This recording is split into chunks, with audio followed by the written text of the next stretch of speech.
Bonjour, j'espère que vous allez bien. Moi, je me porte super bien. Content de vous retrouver aujourd'hui pour la seconde partie de notre présentation sur l'ATR d'une carte à puce. Et avant de rentrer dans le vif du sujet, je tiens à vous remercier pour les différents feedbacks, qui nous permettent en fait de nous améliorer. Et également, je reste en tout cas ouvert pour tous ceux qui veulent approfondir les différentes notions que nous abordons ici. Je suis disponible pour pouvoir en tout cas vous accompagner dans ce sens. Comme promis, nous allons passer à la phase pratique de notre présentation, le bonus que nous avions prévu. Donc ceux qui n'ont pas eu à regarder la première partie, vous pouvez aller visualiser en fait la première partie de cette présentation et avant de revenir sur cette seconde partie là. Merci beaucoup d'être une fois de plus au rendez-vous.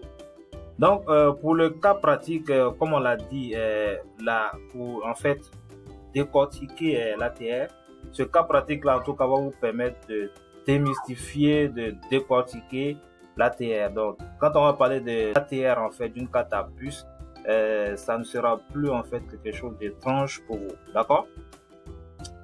Ok, donc, on va, en fait, aller sur la base de cet exemple. On donne par exemple un ATR qui est là.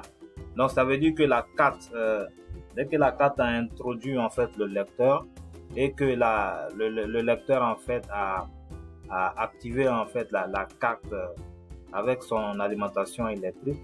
Donc du coup il a réinitialisé la carte et la réponse de la carte au terminal c'est ce qui est là par exemple. Donc l'ATR. Donc voici un exemple. Donc on va décortiquer byte par byte pour vous permettre de bien comprendre. En fait. D'accord. Donc, on commence par le TS. Voici le TS qui est là. Donc, ici, c'est le TS qui est là, le 3B qui est là. Et donc, comme on l'a dit, le 3B, ça signifie ici qu'on a la convention directe. Les données, en fait, seront échangées dans le sens direct. D'accord. Ensuite, le T0. Le T0, c'est le 9F qui est là. Donc, le 9F, on va le convertir en binaire et voici ce que ça nous donne. Et comme on l'a dit, en fait, donc les 5 premiers bits forts là, c'est-à-dire 5, 6, 7, 8, donnent une indication sur les interfaces, la présence ou non des interfaces. Les interfaces TA1, TB1, TC1 et TD1, d'accord? Et en même temps, nous donnent une indication sur le protocole. Non seulement sur le protocole et en fait les historical data, le nombre en fait de bytes, le nombre de données additionnelles qui seront là. Donc, cette valeur-là en fait va nous donner une indication sur le nombre de données additionnelles. Quand on convertit cette valeur en hexa, ça va nous donner, on va dire 15. Donc, on aura 15 bytes, d'accord? On aura 15 bytes pour les données additionnelles. Il faut retenir cela. D'accord. Donc maintenant, le TA1, ici, comme on l'a dit, on commence ici le 5e bit, 6e bit, 7e bit, 8e bit. Le 5e bit correspond à TA1. Si c'était 0, ça signifierait en fait que TA1 n'est pas présent. Mais là, on a 1. Donc ça veut dire que TA1 est présent. D'accord? Donc, TB1 et TC1 ne sont pas présents. Donc, parce qu'on a 0 ici. D'accord? Et on a TD1 qui est présent parce qu'on a 1 là, à ce niveau. Donc, c'est pourquoi j'ai dit ici, TA1 est présent, TB1 et TC1 ne sont pas présents. Donc, TD1 est présent. Retenez que TA1 et TD1 sont présents. Donc, cela signifie que le byte qui suit là, en fait, c'est le TA1. Donc, on va voir, le TA1, c'est le 96, le byte qui est là, 96, d'accord? Quand on le convertit en binaire, voilà ce qu'on a. Donc, ça donne une indication sur l'horloge et la fréquence maximale qui doit être utilisée, d'accord? Maintenant, il y a TD1 également qui est présent. TD1, donc voici TD1 80 qui est là. Donc, si on le convertit en binaire, ayez toujours en mémoire que TD1 donne une indication sur les interfaces, la présence ou non des interfaces et le protocole. D'accord? Donc, ici, T0 ici, en fait, signifie le protocole. Ici, on a 0. Ça donne une indication sur le protocole. Si on avait 15, on aurait en fait T égale 15 pour le type de protocole qui sera utilisé. D'accord? Maintenant, à ce niveau, pour les interfaces, on a seulement 1 à ce niveau. Donc, cela signifie que c'est TD qui sera seulement présent. Donc, TA2, TB2, TC2 seront absents. Donc, TD2 est seulement présent à ce niveau. Donc, cela signifie qu'après le 80, le 1F, c'est le TD2. D'accord? Donc, si on le convertit pour savoir quelles seront les interfaces qui vont en fait se présenter par la suite, on aura ça. Donc, à ce niveau, il n'y a que TA3 qui sera présent ici. Donc, TB3, TC3, TD3 ne seront pas présents à ce niveau. D'accord? Et donc, le protocole qui est utilisé à ce niveau, c'est 15 parce que cette valeur-là, en fait, quand on la convertit en hexa, on aura 15. Donc, ici, le protocole, c'est T15. C'est T égale 15. D'accord? Et c'est TA3 seulement qui est présent ici. TA3, d'accord. Donc, cela signifie que on a fini avec le 1F. Donc, ce qui suit, c'est le C7. Donc, TA3 qui est présent, sa valeur, c'est C7. Donc, on peut le convertir en binaire ici. C'est ce qu'on a. Et donc, ça signifie, en fait, l'arrêt de l'horloge. D'accord? Maintenant, c'est fini là, puisque T2, ici, à ce niveau, il n'y a plus d'interface. Il n'y a que TA3 qui est présent. Donc, il n'y a plus d'autres interfaces. Donc, logiquement, ce qui suit, ça doit être le début, en fait, des données additionnelles, des historical data. D'accord? Donc, les historical bytes sont là. Ça commence par 80. Comme on l'avait dit, hein, ça commence généralement par 00 ou 80. D'accord? En général. Mais vous pouvez avoir, en fait, des historical data qui ne commencent pas par ces valeurs-là. Puisque ce sont des données additionnelles. Et les émetteurs, généralement, ils font un peu ce qu'ils veulent à ce niveau. D'accord?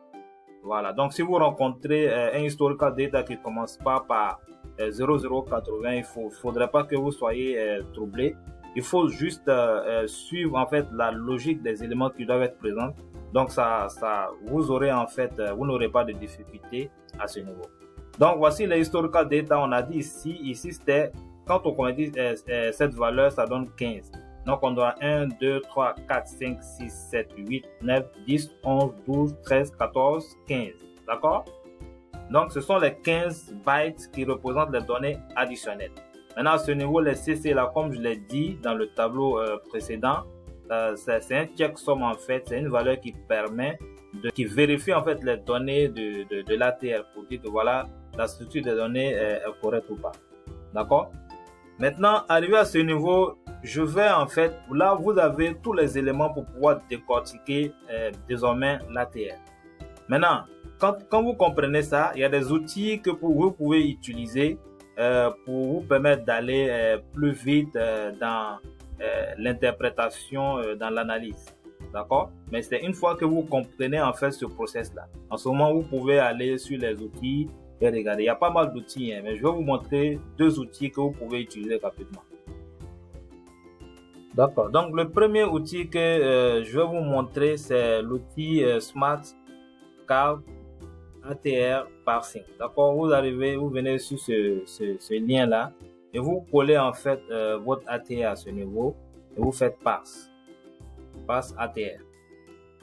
Donc, une fois que vous faites parse ATR, en fait, il va vous détailler en fait chaque compartiment, chaque composant de l'ATR.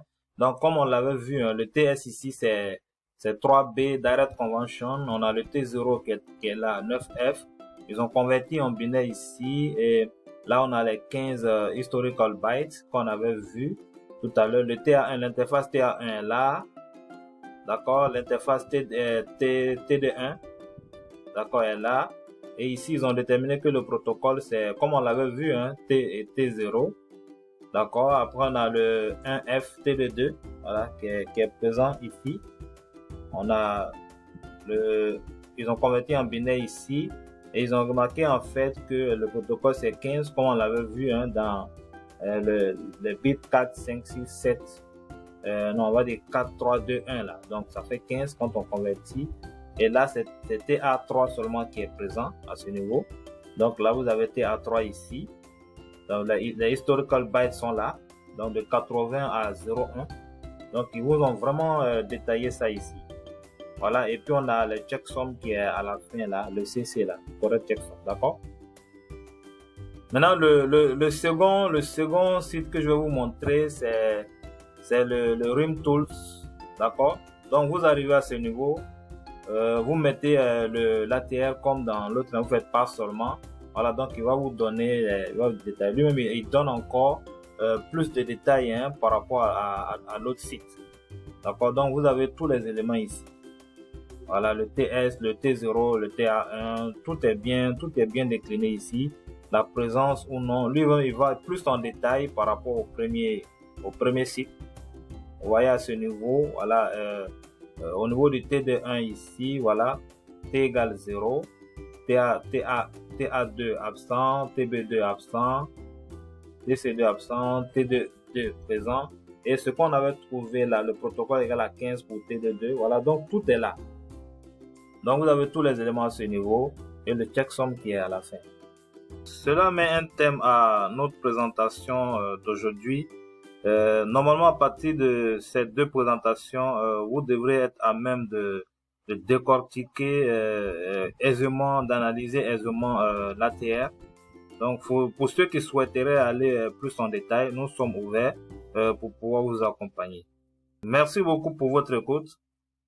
On se dit à la prochaine. Bye.